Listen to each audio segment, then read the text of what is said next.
Uh, it feels so good to be in this space, feeling this room, this energy, this spirit flowing through, in, and as each of us.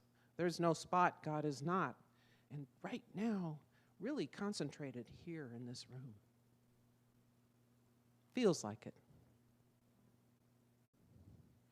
And in that truth that there is no spot that God is not, or spirit, or source, you can call it what you will, it's all the same thing, just like it's all the same thing. There's no spot that God is not. God is here as me, as each of us. Today, I am so grateful for the individualized expression of spirit that is my life, that is my family's life, that is my friend's life, that each of these things are part of, inseparable from, spirit. All this is good in my heart, and I continue to move towards more good, to call good. Y'all know me. I call fabulous, and fabulous comes, because that's the law. So I call fabulous today.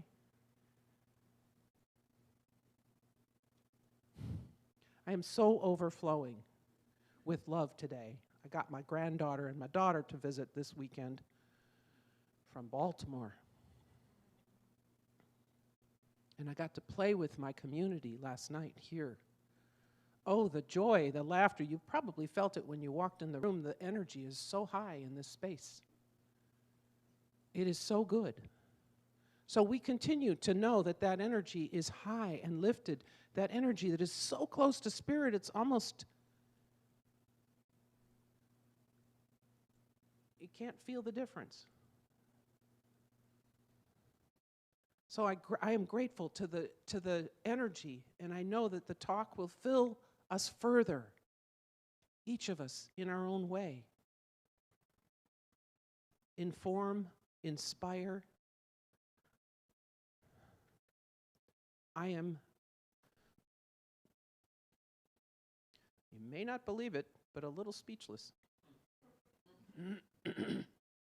So in that spirit of joy and in that spirit of overflowing, I just release my word into that law, knowing more comes because I call it.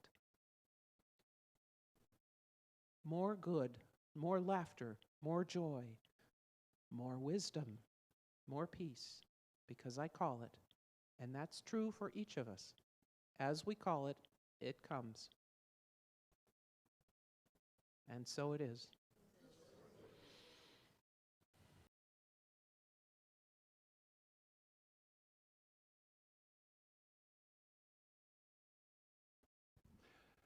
This whole year, we are looking at a theme called A Grand Rising. And we are being called to rise. Bigger, better, greater than ever before. That's what our souls want. That's the evolution of the soul, the oversoul, the infinite soul through expression here on earth, is to rise into something greater than it's ever been before. Will you go on that journey? Yeah. Well, guess what? Even if you say no, you're on the journey anyway.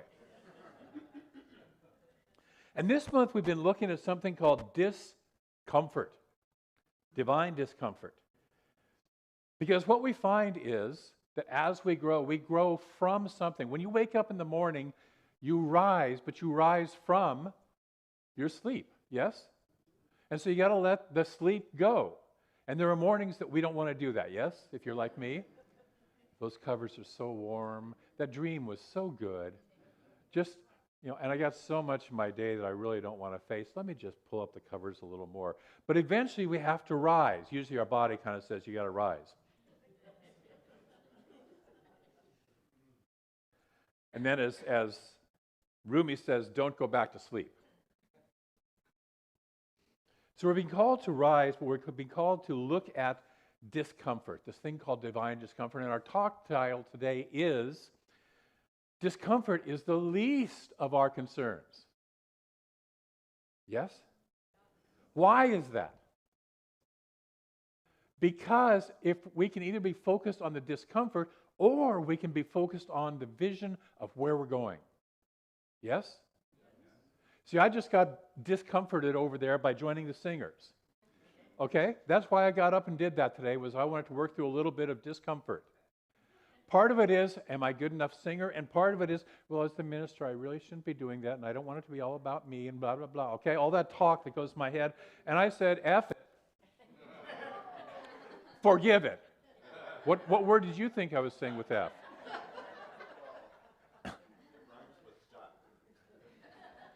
Yes, I'm a fan of the Oregon Ducks, too. Will we go do something more? If we want to rise, we can put our attention on the vision. See, you and I have gone through discomfort in our lives, yes? Birth.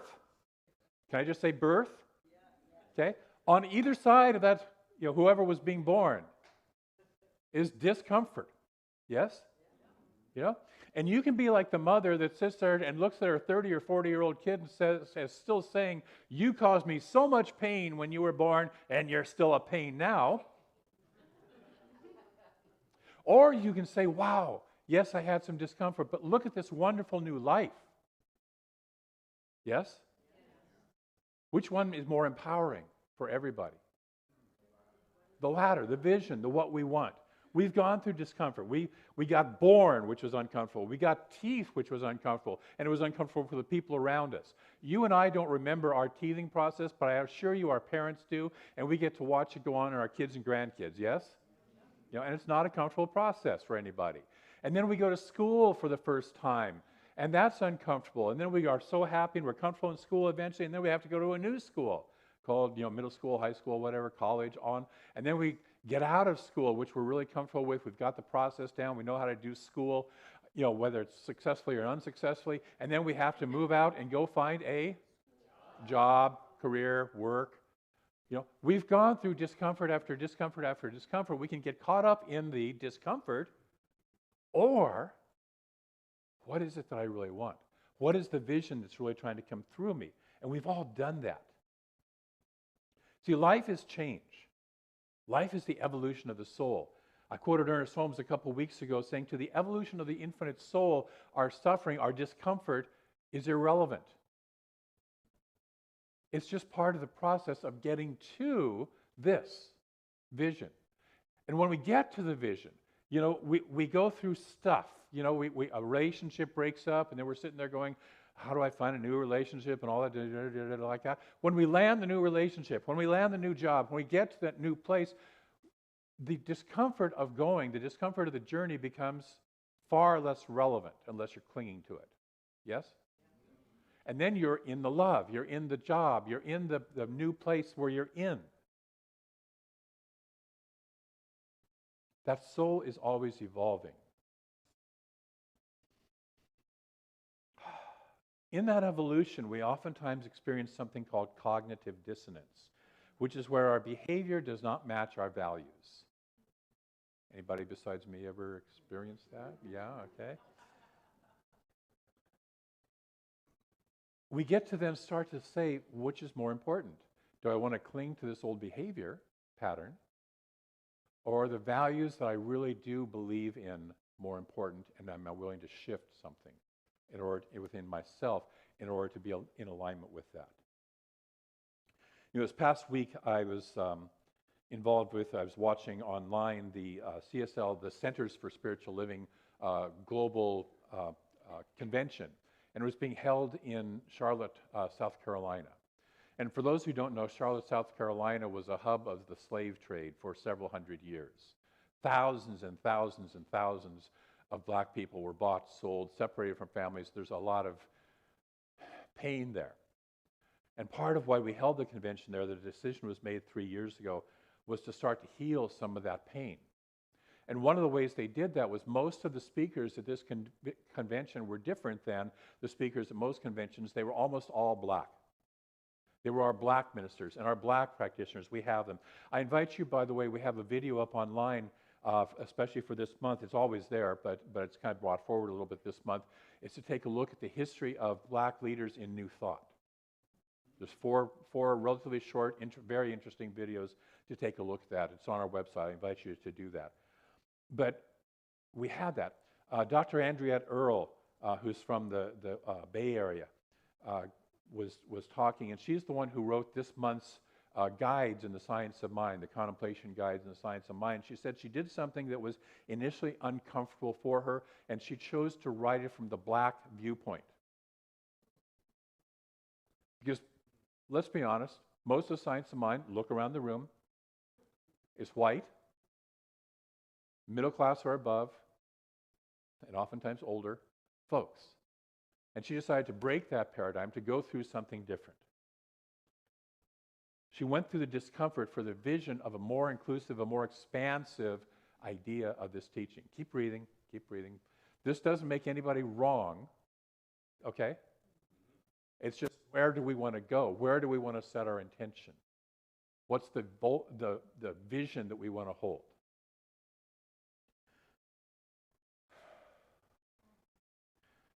A few weeks ago, we did a community visioning. And first of all, it was interesting to me. We out of the 45-ish members we have, only 24 people showed up for the visioning, which I was uncomfortable with. And secondly, 60% of the people 60% of the visions involved some form of growth of the center. And many of them were expansive growth, significant growth, right? We want that. But guess what? Guess who CSL is? Any hints? Any clues? Who is CSL Olympia? Us. Not me, not the council, or at least not just me, not just the council, not just the marketing team. It's you and it's me, all of us. So if we want CSL to grow, who grows? Breathe. Say that again. We do. Right now there's some discomfort in the room. I can feel it. I want to talk about an experience that we had, and I want to be clear that I want to talk about the process, not the people. This is not about the people involved, okay? But it's a process because we all do something like this. And so we have a newly formed marketing team, and there was a person on the marketing team who had a strong view of what we really needed was a perfect marketing card to hand to people in order that they would come to the center, right? And it had to have the right image, and it had to have the right words. How many of you came to the center because of the right marketing card? I'm going to put my hand down because, yeah, none of us did. But we got all wrapped up into that. We like this, we don't like that, blah, blah, blah, blah, blah. A few years ago, we had a different marketing team, and there was a person with a strong personality on that one who insisted that I had to do public service announcements, and they would be broadcast on the local cable channel. And so he did that for a couple of years. And in all the years, all the people that came, I asked them, how'd you find out about us? Do you know how many people found out about us through that PSA? 0. Do you know how I found out about, well, first of all, the personal growth seminar that eventually led me to religious science? There was a guy named Roger. He lived in Hawaii. He and his wife lived in Hawaii. They were longtime friends of mine. Worked for a shipyard, and the shipyard in Hawaii had sent him to Long Beach, California. I was living in Los Angeles at the time, to head up a project. And he called me up one morning and he said, "Can I buy you breakfast?" Now, Roger was not the kind of person who would buy you breakfast. You bought your own breakfast, he bought his own breakfast.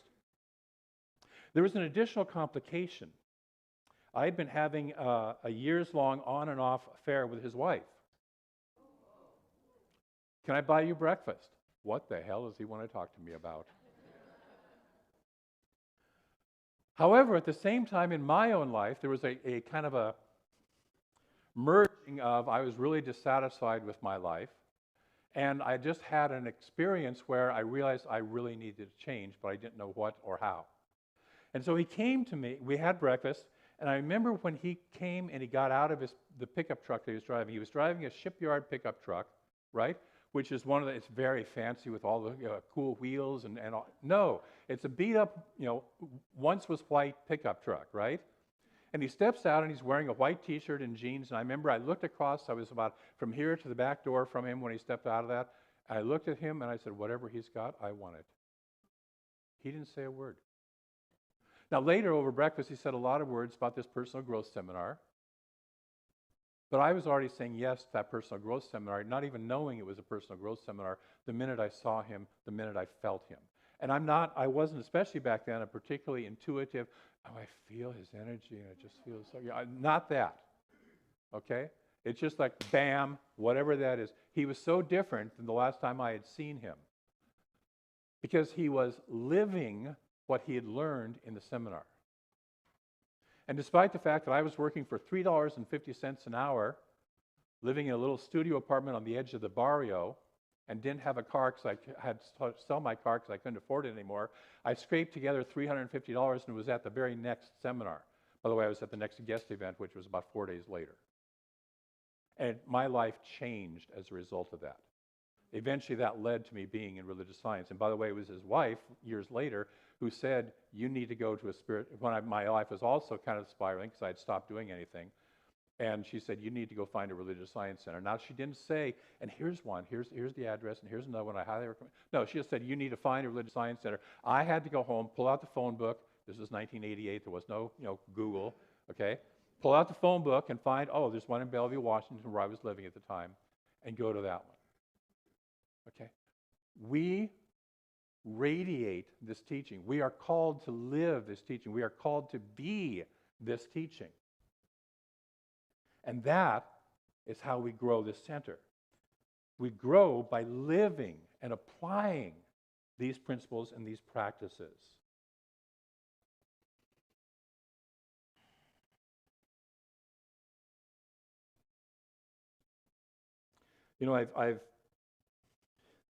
I look at online reviews of things sometimes when I'm getting ready to buy them, and I look at them, and every once in a while I get this review that says, I haven't opened the box yet, but I'm sure it's great.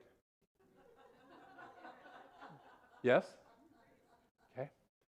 Many of us haven't opened the box of Science of Mind yet, but we're sure it's great. I'm asking you to open the box and try it, apply it, live it, play with it, work with it, struggle with it, wrestle with it. Let go of just coming to Sundays because there's some nice music and a good spiritual talk and some nice people, and actually take this and say, how can I actually live this day by day, week by week? See, there's no magic.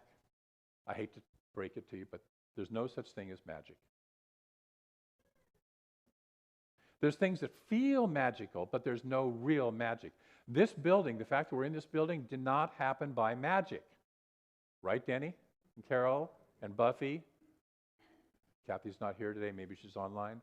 It didn't happen by magic. It happened through holding a vision for a long time, seizing an opportunity when it came up, planting the seed. I planted a seed that, I have a friend whose church was bought by a couple of people in the congregation, and then the church rents back from them. I planted that seed a number of years ago, and it came to fruition, whether they consciously knew it or not. And that's what happened. 4 families bought it. This building did not look like this when we bought it. Not at all. Okay? Other than the 4 walls and the carpeting out in the hallway, nothing was as it is today. That didn't happen by magic. So we have to do the process, and sometimes it's uncomfortable. Those people spent more money than was comfortable for them to spend. It was more than they initially thought it was going to happen, yes? Okay? And took more work. It took longer. They chuckle. We have to go through the discomfort for the vision. See, our growth that we're talking about here isn't just for us. It's not just for me. It's because this world needs this. Look around at this world. Look around at the people who operate from separation, from right-wrong duality. You're right, I'm wrong, I'm right, you're wrong. All that conflict, all the stuff. People need this teaching. We need this teaching in our own lives more than we have it now. We have to go through the discomfort of, when we're thinking about growing the center, of sitting there going, I don't know how to talk about it. You know who you are. And what I want to say about that is learn. Figure it out. Last night, I missed game night, and I apologize. I was originally going to come, but then I got invited to a birthday party instead. I know, you're mad at me. And we went to this restaurant called Bacco, Italian restaurant. It's out in the Hawks Prairie area. And it was wonderful. Now, if you ask me about this restaurant, I'm not going to tell you, well, the foundation of the building is in concrete. And the walls were built in 1970 with, da-da-da. And it was this before it was the restaurant, and then it was that before it was the restaurant. And the cook was trained, and they used to have a restaurant in Issaquah, and they used to have a restaurant in Southern California, and they trained. You don't care. You don't care about the dang history of the building and the restaurant. Nobody cares about the history of Ernest Holmes when they're first trying to figure this out, right? You want to know, did I enjoy the meal? Was it good? Yes, it was. The portions were very generous. I was with Linda Bremer, whose birthday we were celebrating, and she took half of her lasagna home. They had a generous Caesar salad that we had. They had wonderful desserts. I had 3 cannoli. God, they were good. I went off my diet, yes. I had a wonderful linguine with all sorts of seafood in it. Generous portion, lots of seafood.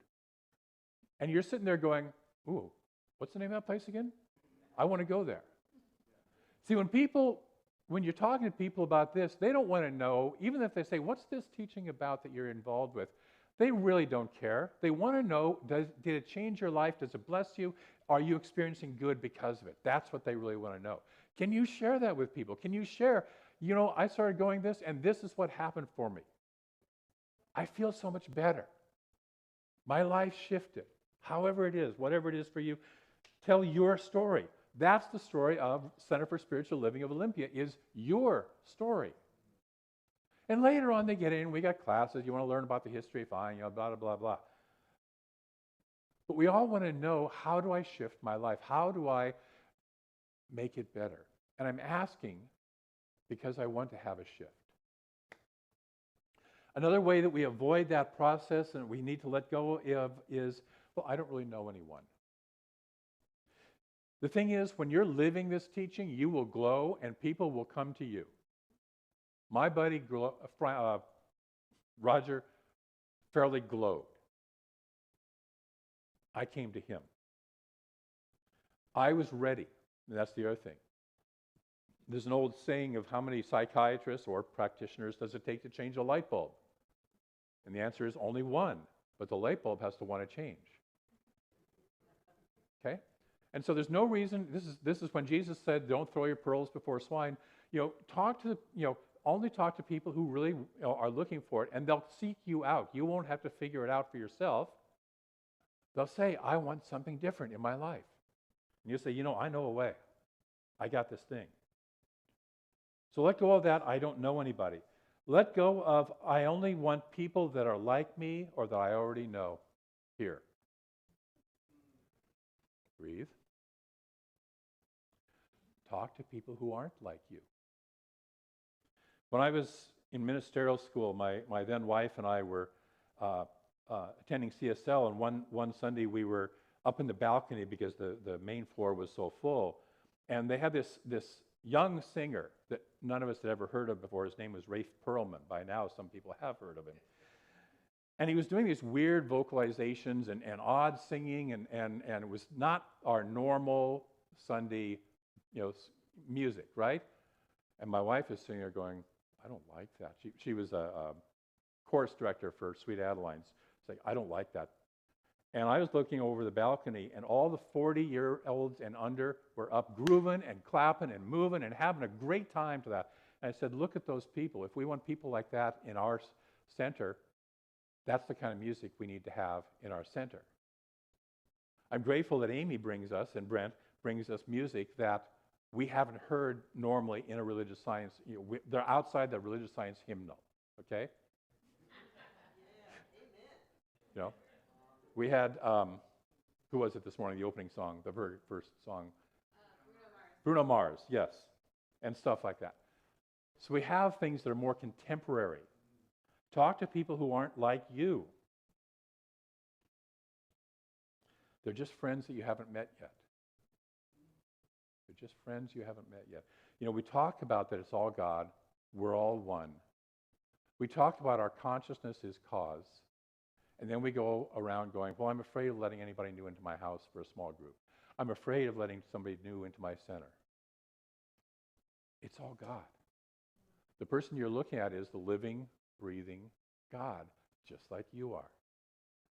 I don't care if they're a Republican or a Democrat. I don't care what color their skin is, what gender they're in, what gender transition they're in. God, individualized. Breathe.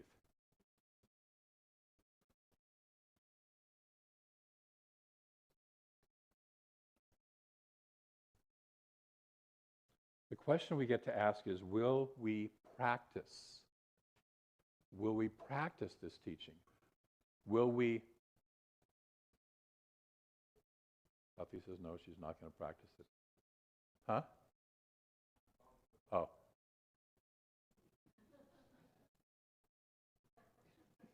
I'm not there yet, Sam, so just thank you. Thank you. Will you practice? I get to practice patience. Will you practice? Will you learn? Will you apply this teaching in your life? Yes.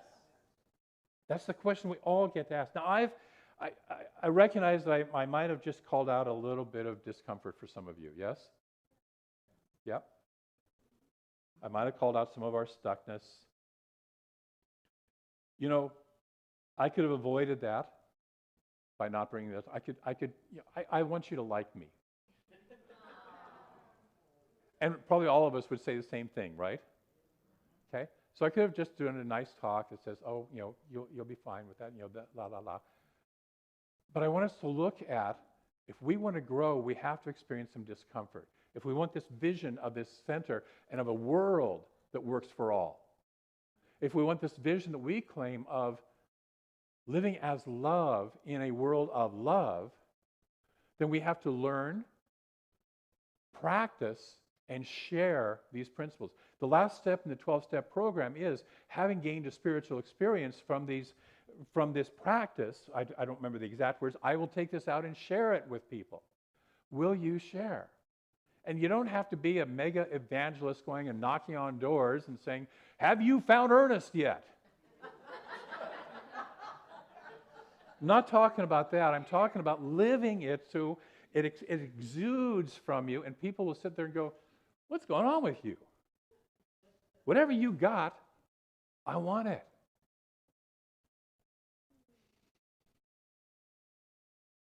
See, if we don't do that, this little building here will be a pretty coffin in which science of mind teaching in Olympia dies. Or, if we do live up to it, if we do go through the discomfort, if we do grow ourselves and then share that growth, this can become a vibrant hub of life, of love, of light in this community. I'm choosing the latter. I invite you to do the same. Will you say yes? Will you be the change? Not just know about the change, be the change. What that might look like is taking classes. You know, I've met people in here who say, well, I took a class 10 years ago. It was kind of good. You know, I got some stuff out of it. Okay. No, be in the next class. Susan's starting Spiritual Principles and Practices next month, along with Angelina assisting. I'll be teaching a spiritual mind treatment workshop as part of that. We're starting treatment and meditation, which is looking at various methods of meditation and getting deeper into spiritual mind treatment. Our affirmative prayer process, I think that starts in April. Take a class. Do something new. Do something different. Get jiggy with it. Yes? Okay. Make it part of you. You know? I'm still very happy from that dinner that I had last night. The food was wonderful. The company was wonderful. The company was wonderful. The whole process was wonderful. And you're going to come up to me afterwards and go, what's the name of that restaurant again? Baco. So our practice I invite you to this week, just one, is to ask yourself, where am I called to move past discomfort and into a bigger vision? All of us have places in our lives where we're being called for that. Will I move past the discomfort? And what is it that life is calling you to create a grand rising in your life? Where does grand rising want to move for your life? Are you willing to take on that practice this week? Yes. You know, this past, I think it was a week and a half ago, our online practitioner, Sandy Dell, does a weekly email that she sends out, a weekly blog. You can sign up for it if you ever wonder how to do it. Just find her email address on our website. And a week ago, she was sharing this thing that she had gotten out of the habit of doing a daily spiritual mind treatment as the start of her day. And that she was finally getting back into that. And I read that, and I looked at that and went, oh, yeah. Let's see, I teach classes on spiritual mind treatment, and I really tell people the power of spiritual mind treatment, and I do not begin my day with spiritual mind treatment.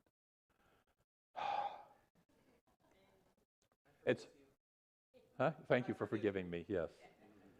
Trust me, the last couple of days I've been beginning my day with spiritual mind treatment to get myself back into alignment with what I say I believe in. And that's what I invite you to do. Get back into alignment with your values, with what you say you believe in, and live from that. We have an affirmation. Are we ready? Yes, we are. Okay. Say this with me. I choose growth over comfort. Say it again. I choose growth over comfort. And so let us take a breath. Let us move into that space of where we recognize and remember that we are that infinite presence, by whatever name we give it, in form. So we are the life energy, the vitality, the aliveness. We are the love, the infinite field of love, individualized as us. We are the light, the wisdom, the infinite intelligence. We are the power of creativity.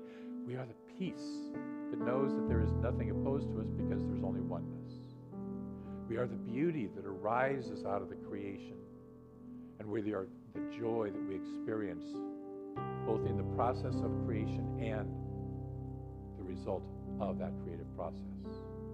And we are all of that in abundance because the infinite is all of that in abundance. We are one of that. Individualized forms of that, but the entire nature of that is present in, through, and as each of us. And so I speak a word as a way of focusing the energy that we capture. We are aware of the bigger vision in our own personal lives, the bigger vision in this center, the bigger vision in the world, the global vision. That we are willing to move past how we used to do it, that's comfortable, and step into new ways, more powerful ways, more expressive, more expansive ways of being. And we say yes to these visions that are calling us, that are moving through us. We say yes to the evolution of the infinite soul in, through, and as us.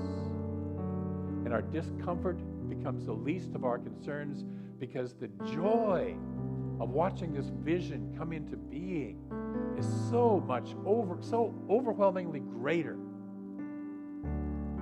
We are jumping for joy. And I'm grateful for each of us as we say yes and deepen into that yes. I'm grateful for the visions that come through, the highest good that comes through each and every one of us and all of us collectively. I'm grateful for all that happens in individual lives here. I'm grateful for all the good that is unfolding in the center, and I'm grateful for all the good that then is unfolding in the world around us, because it's all one. In that sense of gratitude and that sense of joy, I release this word into the process of moving it into form. We call it the law, but it's the process of moving it from thought into form, into experience, into expression, into embodiment. I know that this is already done in the mind of the infinite. We established that it's being done in our minds, and so it is.